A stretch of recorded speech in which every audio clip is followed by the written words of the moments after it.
This episode contains adult themes and is not appropriate for all audiences. Listener discretion is advised.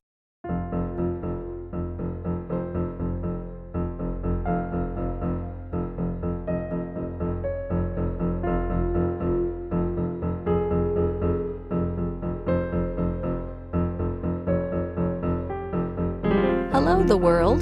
This is They Will Kill, a true crime podcast. I'm Courtney Eck. And I'm Sadie Eck. And we are sisters here to deliver you a contact-free, hot episode about murder. When you said contact, I was thinking content-free, and I was like, no, there's some content in this. Stock is chocked full of the content, but completely lacking contact. That's right. It is a CDC-approved activity for these times. Hope you're all doing okay out there. I won't go into talking about the virus because that's all we talk about. But please stay home. If you're not staying home, don't listen to anybody who tells you it's okay to not stay home, because it's absolutely not, especially right now. It's critical that you stay home. But yes, I promised I wouldn't talk about the virus, and then I did, and now I'll stop. It's really hard not to talk about. I know. Yeah. Anyway. Reach out if you need anything. We're here for you. We love you. We're in this together. Absolutely. I'm like Zen Master C over here, so if you need any reassurance, I'm the queen of it, and I've read everything, and it's fact science-based, and I also am a big, fat, chilled out hippie, so I live in an abundance mindset, so if you want some abundance wisdom.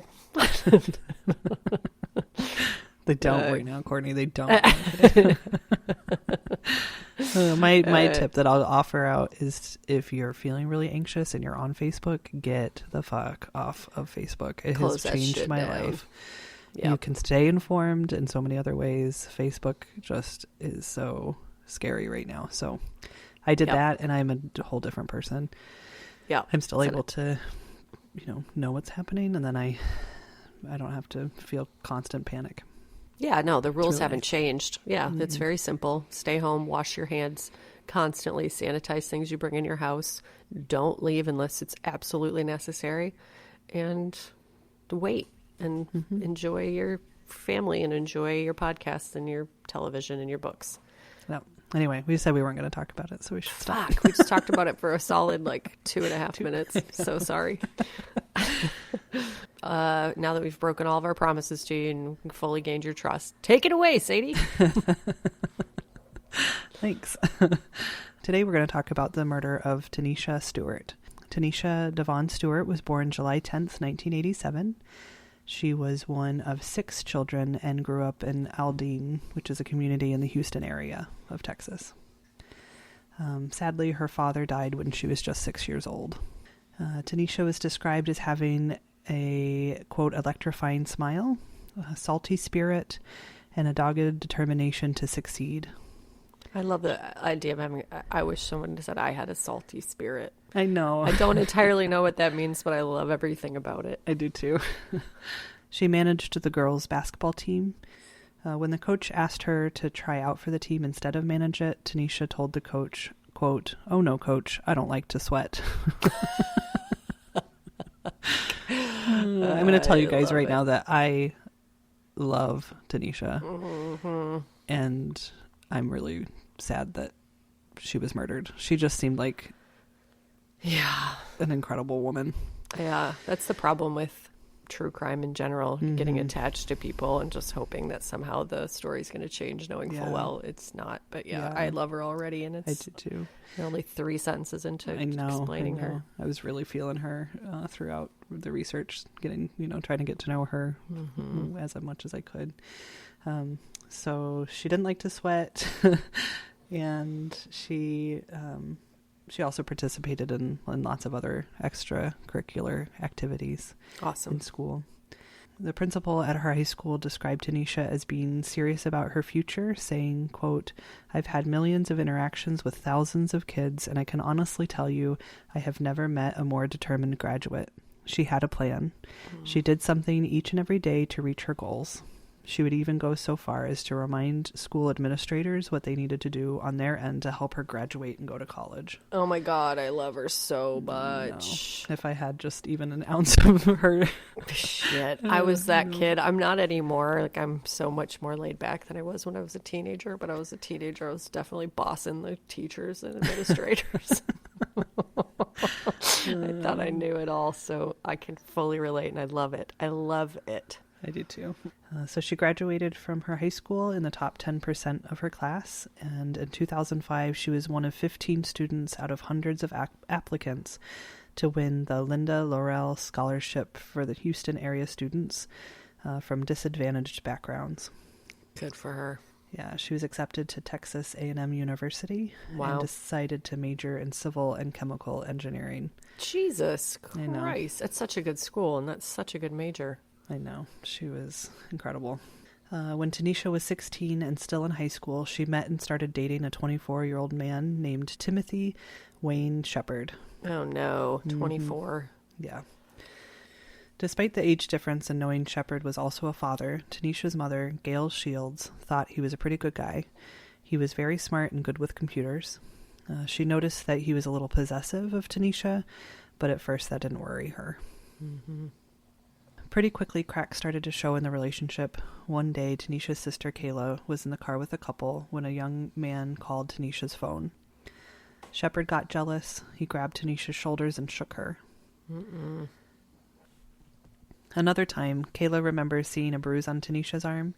When she asked her sister about it, Tanisha tried to downplay it, telling Kayla, quote, "He didn't hit me, he just pushed me." No. Yeah. During Tanisha's senior year of high school, she went to her mother crying and told her that a month earlier, Shepard had made her sign for an apartment. What? Yeah, concerned her credit might be affected, the two went to the apartment complex to talk to the manager. Oh, no. Okay, so no 24-year-old should be dating 16-year-olds. Nope. They should not be asking for those. She probably wasn't 16 at this time, but 17-year-olds to get apartments for them. No 34-year-old should be co-signing for apartments. Like, No. Don't do it, man. Unless you're living there with the person, don't co-sign for an apartment with them. Right. Unless you want to clean up your credit, which Sadie and I have had to do. Not to bring you into the Sadie and carry your dirty credit history, but it's possible, but Yeah. it sucks. So Yeah. keep your credit good. If I have any advice for young people, keep that credit good. Mm-hmm. Easier said than done. Yeah. Also, don't date 24-year-olds when you're 16 or 17. Yeah. But Also, we all as did soon it. as they touch you in a way that isn't nice, you leave them. Yeah. Yes. Get out of that relationship. Yeah. Step one.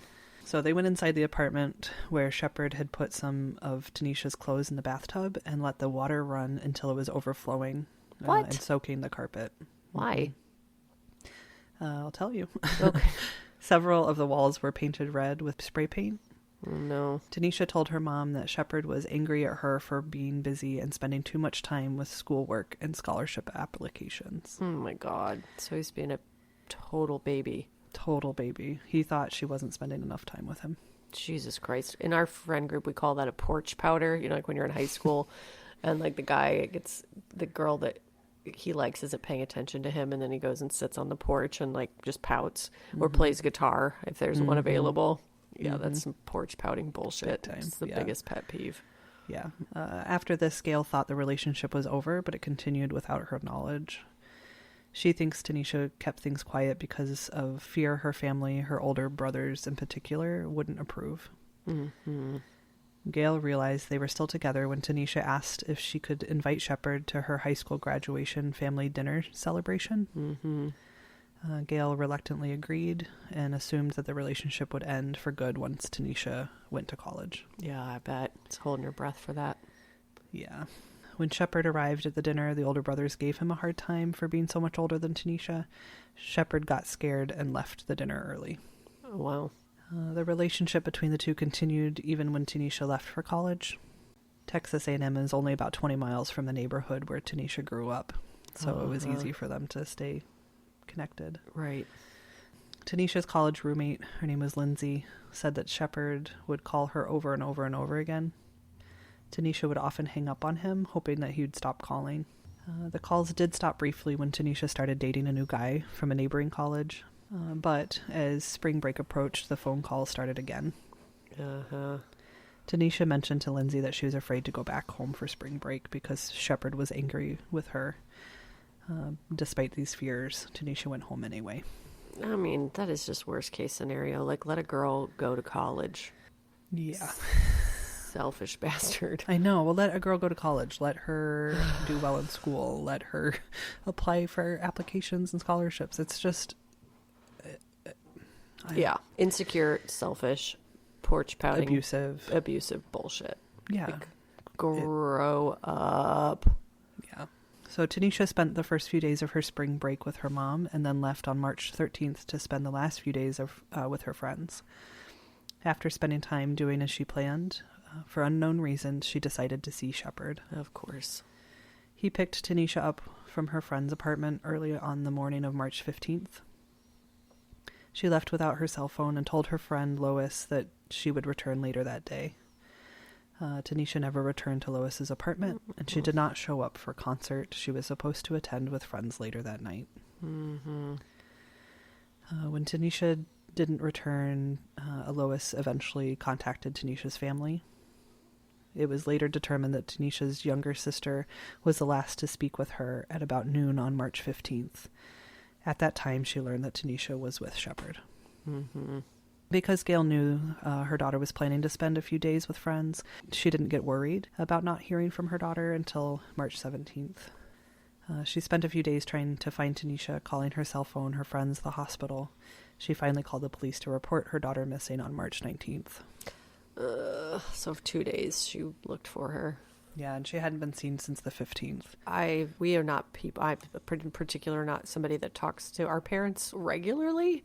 We lived out west for like 20 years, and it's just not a habit that we've gotten into. We love our parents very much, but we have a really independent relationship. Mm-hmm. So, yeah, if Mom couldn't get a hold of me for a couple days, she would never think twice. I can't. No. Well, especially when we lived in Portland. I mean, it would be a week, easy, sometimes longer. Oh, yeah. Way longer. Yeah. After talking to Tanisha's mother, Shepard was a suspect right away. Police went to his apartment to question him. He told them that he and Tanisha had gotten into an argument about a new boyfriend around 3 or 4 in the morning on March 15th, and that she walked out of his apartment angrily and left on foot. Yeah, right. This was the last time he saw her. Mm-hmm. The officer asked if he could search the apartment, and Shepard agreed. It was dirty, and the officer noticed an area with new white paint, but otherwise nothing stood out indicating any criminal activity. Mm-hmm. As the community gathered to help search for Tanisha, Shepard never bothered to participate. Of course. He's too busy pouting on his fucking porch, playing emo guitar tunes. Mm-hmm. The next day, March 20th, police asked Shepard to come to the station for questioning, and he consented to a search of his home and car. Shepard was allowed to leave the station while they continued their investigation. When authorities checked his apartment, they discovered it had been cleaned with ammonia and bleach, and some parts had been freshly painted. In spite of this, blood traces were found on the bathroom light switch, on the edge of the tub, and at the base of the toilet. Among 100 items taken as evidence from Shepard's apartment were some 30 pieces of bone, several swabs of DNA samples, hair, and several, quote, charred items. Oh, no. Yeah. The bone pieces were tiny. They were like shards. Still, if you search my house right now, you're not finding a bone piece, let alone 30 bone pieces. No.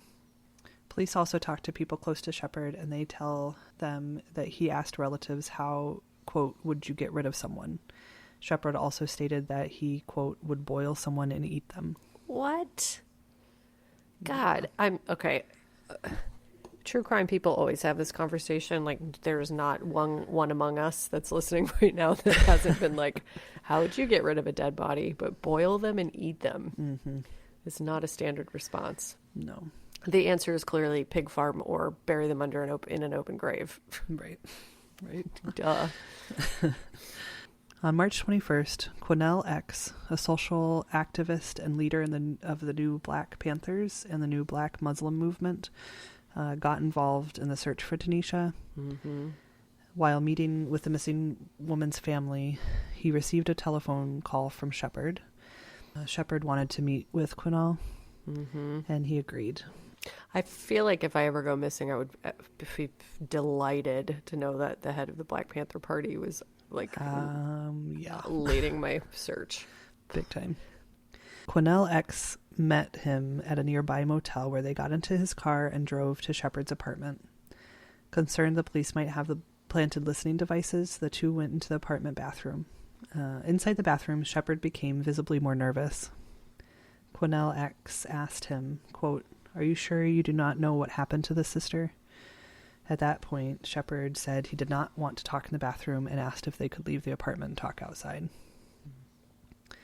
While outside, Shepard said, quote, "Man, they're going to kill me. They're going to give me the death penalty." To ease his concerns about the death penalty, Quinnell X suggested Shepard speak to his attorney. After a telephone conversation with the attorney, Shepard appeared more comfortable and agreed to take Quinnell to where he had disposed of Tanisha's body.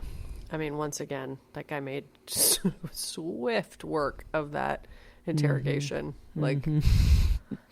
That's unheard of. Yeah. Good for him. For sure. So at that point, Quinnell X contacted the sheriff's department, who dispatched an officer to accompany the pair. So when they arrived, they got into Quinnell X's car. Shepard directed them to another apartment complex. Once there, they traveled to the back towards a trash dumpster. The three men got out of the car and walked up to the dumpster, where Quinnell X asked Shepard, quote, "Tim, is this where you put her?" He answered yes. The officer then placed Shepard under arrest and brought him into the station to get his confession. Wow. So the next part here, we're going to get into some details of her murder, just for a heads up. It's really pretty gruesome. Yeah. Shepard admitted that he got into an argument with Tanisha over her new boyfriend.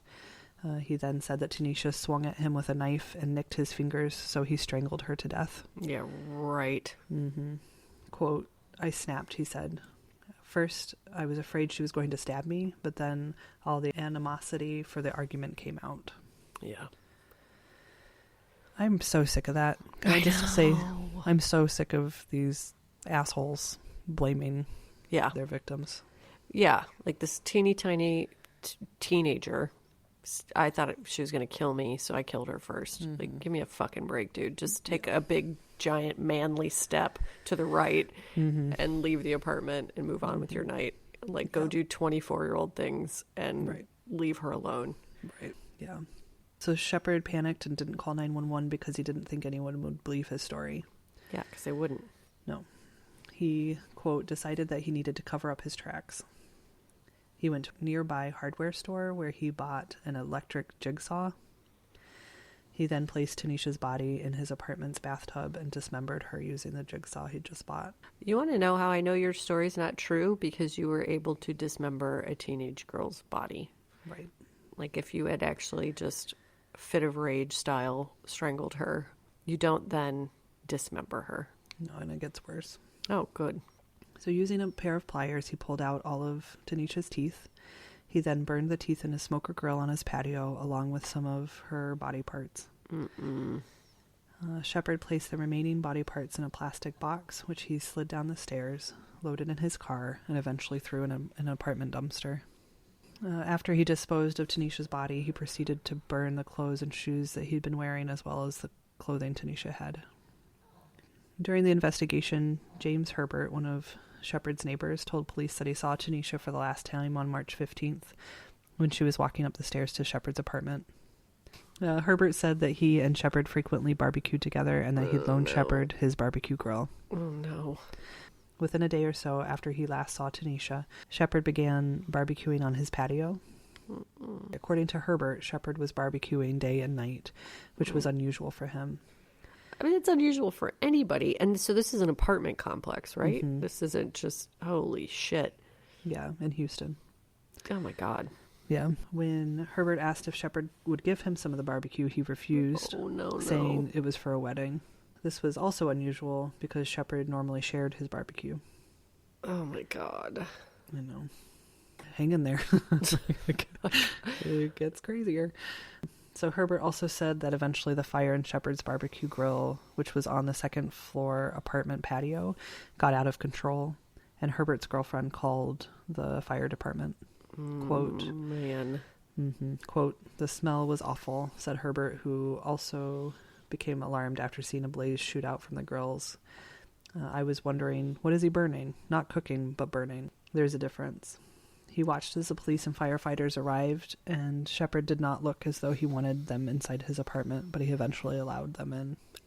Oy.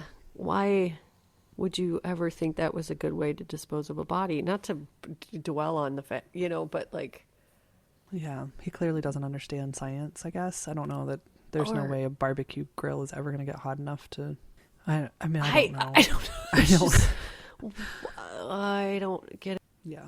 Robert Logan, a Ponderosa Fire Department volunteer firefighter, and Deputy Russell of the Harris County Sheriff's Department were the ones that responded to the fire on Shepard's patio. Logan, the firefighter, said that Shepard was initially reluctant to let them in the apartment. Once inside, he did not find a fire. What they did find was meat in Shepard's bathtub. Ew. According to Logan, there were some rib bones and two other small pieces of meat about the size of his hand floating in clear water in the tub. Oh, God. And I'm sure that's not Sadie's husband loves meat. He butchers things a lot. Like, I know it's not the craziest thing to go into someone's house and have a bathtub full of meat in the country or the south. You know what I mean? Like, it sounds so disgusting and awful. But, if you're like cooking up a bunch of meat, you got to put it somewhere, I guess. Oh my God. Yeah. In retrospect. I know. I just, yeah. So in addition to the meat floating in the tub, Russell testified that he saw 3 small burned chickens sitting on the stove in Shepard's kitchen. What? One of these, and I should say, quote, chickens, was still smoking. He didn't see anything in the apartment that he considered unusual, as he had, quote, seen people do that before in areas that he had worked. So like you were saying. Yeah, it sounds crazy, but when you grow up in a place where, people have hog roasts and butcher cattle and things like that, like you go to your babysitter's house and there's deer hanging from the front porch. It's like, meat is just a reality of, you just live with it, but yoy. Yeah, no, I really feel for those guys looking back on this. And so much. Ugh. So in the days following the arrest, authorities said that they would not search for Tanisha's body because there was little chance of success. This decision angered family and friends, and complaints from activists and lawmakers prompted Thomas to get an emergency approval. So Thomas is the chief of police, to get emergency approval to spend up to $500,000 for a search, but the search never began. Oh, no. And there's a lot out there about that issue, why they didn't search for Tanisha's body, and, just a lot of racial upset as well. Had it been a white woman, would they have searched for her? Just... Yes, of course they would have searched for her. They would have ripped the town to shreds looking for her. Right. Really upsetting that they didn't. Yep. Because there's no way that he was able to cook her body down to ash. Yep. There would be remains to be found. Yep. So that was really upsetting for the community. Yeah. Rightfully so. Rightfully so. It's awful. Yeah. So Thomas said he knew, but could not disclose that there were no body parts to find, which I called total bullshit on. Yep. He said investigators were unable to release that information to the public or to Tanisha's family because of the investigation. And so Tanisha's family was advised and understood why there was no search, according to this chief of police. Wait, so they said that they couldn't tell the family that... They couldn't tell the public. At the time when this was happening, they couldn't tell the public why they weren't searching for her. This was his excuse. They couldn't say because it was an ongoing investigation, and then after it went to trial, then he could say, well, that's why we didn't look, is because there was no body to be found. Right. Which is total bullshit. Yeah, it's not the police's job to take the murderer's word for it. Well, and he even said that there was enough body parts to put into a plastic tub and put in the dumpster. Yep. He never said that he got rid of her body completely. He tried, but it didn't work. So it's just, for whatever reason, the police decided that it wasn't worth searching the landfill for her. God, There is. Obviously I'll post links, but even the landfills were like shutting down areas where the garbage had been disposed of, hoping that they would come and search, and it's just really, oh wow, God, yeah, really fucked up, really sad. I know. Even though Tanisha's family said they understood why there was no search, many members of the community were still angry. Yeah. So I'm just going to talk a little bit about Timothy Shepard. Yeah. It's one of those cases where there isn't, there's really no reason for him to have done all of those awful things to her. Yeah. So according to Janice Shepard, who's Timothy Shepard's aunt, he was always good growing up, but had difficulty getting along with his mother in his teenage years after discovering his stepfather was not his biological father. Mm-hmm. Shepard's father, whose name was Robert Miller Shepard, died in a motorcycle accident when Timothy was just an infant. Yeah. Quote, he was a very sweet kid. He really was. He just exploded. All of that was down inside of him, is what his aunt said. So Shepard was reportedly active in his church's youth group, but strayed from the congregation after high school. He delivered pizzas for a while, but was unemployed when investigators say that he committed one of the most gruesome crimes in Harris County has ever seen. Mm-hmm. And as for past run-ins with the law, records indicate that he's only had one prior offense, which was a misdemeanor for marijuana possession back in 2002. Mm-hmm. And there's really not a whole lot out, or I guess I shouldn't say there's probably more out there. I honestly just didn't want to spend time looking into him. No. It feels very much like he just has had his way his whole life and didn't get what he wanted, and so murdered Tanisha. Yeah, he sounds super narcissistic and kind of spoiled, and yeah, like a total monster. It's not like any upbringing. We've talked about this a lot. It's not like any upbringing justifies a crime, but at least you can start to wrap your mind around the actions of others. And it's just like, no, he was just a selfish baby. Mm-hmm. Who couldn't take no for an answer. Yeah. She wasn't going to be his. She was stronger and smarter and better than him, and it made him insane. And he took her life because he made him feel so insecure, and that's disgusting. Yeah. Yep. So Timothy Wayne Shepard was charged with first-degree murder and was held on $250,000 bond. During the first week of October 2008, Shepard's trial began. Some believed, despite the confession, that prosecutors would have an uphill battle convicting Shepard because investigators could not link the 30 pieces of charred bone and hair recovered from Shepard's apartment to Tanisha's DNA. It was just too badly it was burned too far. Yeah. Yeah. The prosecution's argument was that Shepard had abused Tanisha throughout their entire relationship, and he had a, quote, license to kill her because he believed she disrespected him by dating another man. The defense argued that there was no body. The bones and hair found in the apartment could not be linked to Tanisha through DNA, so there was not enough evidence to convict Shepard of Tanisha's murder. But you know what? Yeah. You confess, that's the word I'm looking for. You confess to killing somebody, and they find 30 pieces of bone, and there's, Well, and you had a 24-hour barbecue party on your deck, and right. For a wedding that never happened. And right. Meat in the bathtub. Bathtub meat. Yeah, there's plenty of evidence here. Yeah. Nice try. So Shepard's neighbor, her name was Dion, testified the smell coming from Shepard's grill as being, quote, worse than the smell of singed hair or burning tires. When Whitaker asked Shepard about the smell at the time, he answered that it was, quote, the spices. Oh no. I know. Why is that so gross? It's just gruesome. It's a new Penzies blend I'm trying out. No, it's the cumin. So Shepard took the stand in his own defense. During cross-examination, the prosecutor, who was a woman, had Shepard demonstrate how he choked Tanisha. Mm-hmm. Standing in front of the jury, she let Shepard put both hands around her neck. Quote, "This is how you choked her?" she asked. And yes, he replied. Yeah. He also asked Shepard about laughing about Tanisha's death during jailhouse phone calls recorded by prosecutors. According to the prosecutor, Shepard said, quote, "The bitch is going to make me money from the grave. I'll just write a book about it." On the stand, Shepard denied that he laughed or said he was going to write a book. Also, you can't write a book about it. They made sure of that after it was a Son of Sam that they passed the bill that you can't profit off of. So, I mean, so fuck you. Fuck you. Jurors deliberated for only 4 hours before finding Timothy Wayne Shepard guilty of first-degree murder of Tanisha Stewart. Good. He was sentenced to 99 years in prison and fined $10,000. Good. Tanisha's family started a foundation called the Tanisha Stewart Foundation, Keeping Secrets. Its aim is to help bring awareness to domestic violence. Good.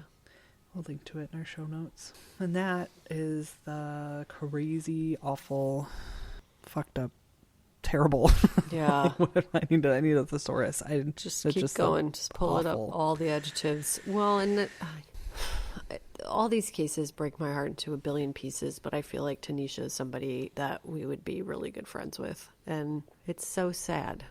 It's so sad. Like, I miss her. I didn't know her. I wouldn't have been friends with her because I'm much older than she is, but I miss her, you know? Like, this world misses her. You can feel that absence. It's so fucking awful that, you know, when dudes and women, but generally dudes, can't get themselves under control, talk to somebody, like, go have beers with your buddy and process it, or, you know, instead you just have to kill her. Like, what the fuck? It's such a shame. Yeah, it's really, really awful. Yeah, I think about that a lot too, how in all of these cases, there's just no thought into it. It's not that it makes it better, but it's sort of like, it's just a waste all around. If you just stop and think for a minute that I'm not going to get away with this, it's not going to end well for anybody here. Yep. But I know it's not about planning in a lot of cases, you know, it's just... Or having respect for the person that you just murdered, you know, it's like... Yeah, or being so narcissistic that you think that you'll get away with it because you're the smartest, best person out there. Yep. I don't know, but I do know that Tanisha should still be alive. Yep. And that Timothy Shepard is a piece of shit. Yep. And will rot in jail, prison, whatever. Yep. I hate his guts. I hate his guts, and I'm so sorry for her family and her friends and her, you know, the engineering industry that doesn't get to have a bright, shining, brilliant person like her making our bridges and building our shit. I mean, if there's one profession that I can't even begin to wrap my mind around, and I'm like a hardcore groupie for, it's engineering. Like, they put fucking bridges in the ocean, guys. Like, what? How? I don't get it. It's so crazy. In the water. And they stay there for a really long time. Like, brilliant girl. Such a shame. Yeah. Well, good job. Thanks. That's all I got for you today, guys. That's plenty. Yeah, I think so too. I think that's enough. Yep. I'm glad you told her story, though. Thank you. And we've got some more to come soon. Is that how you say that? We've got some more to come. Why did we have more to come? Why does that sound so odd? I don't know. We have got some more to come soon. I'm amazed at how hard it can be to find like really simple words when you're recording. Thinking about it, I know. I still haven't thought of the right, when we were talking last episode about the it's not a telethon. What is that NPR does? I still can't think of it. Yeah, it's a telethon where they sit in the room and they show the programming like and the symphony or whatever. Anyway, it's totally a telethon, right? On NPR or PBS. I'm thinking of PBS when it's on television. Right. When it's on the radio, though, it's something. Winter Pledge Drive. Yeah. There we go. That's what I was trying. It only took me a week and a half or however it's long since we... Well, I'm really glad you cleared that up for all of our listeners, too. Who've just been like, oh, what was she talking about? It's such an integral part of that podcast. Speaking of last episode, I have a correction too. I think I initially called Scott Rogers' show Around Town, and then I started calling it Around the Town. It's around town. Not that anybody cares about that stupid bastards local television show, but just in case. Well, if there's some super hardcore true crime fan out there that's like, Courtney. People out there Googling it and putting in around the town, and it doesn't come up. It's not how Google works. No, I misspell like half of the words, and I was no, this is actually what you meant. Here you go, Sadie. Try this. It's just consonants all in a line, no vowels whatsoever, and it still knows, and I know it knows, so I don't even try. Just right. Yep. STBQQQ. Like, hey, here's your recipe. Here's for your Quiznos. Cheesecake. Yeah.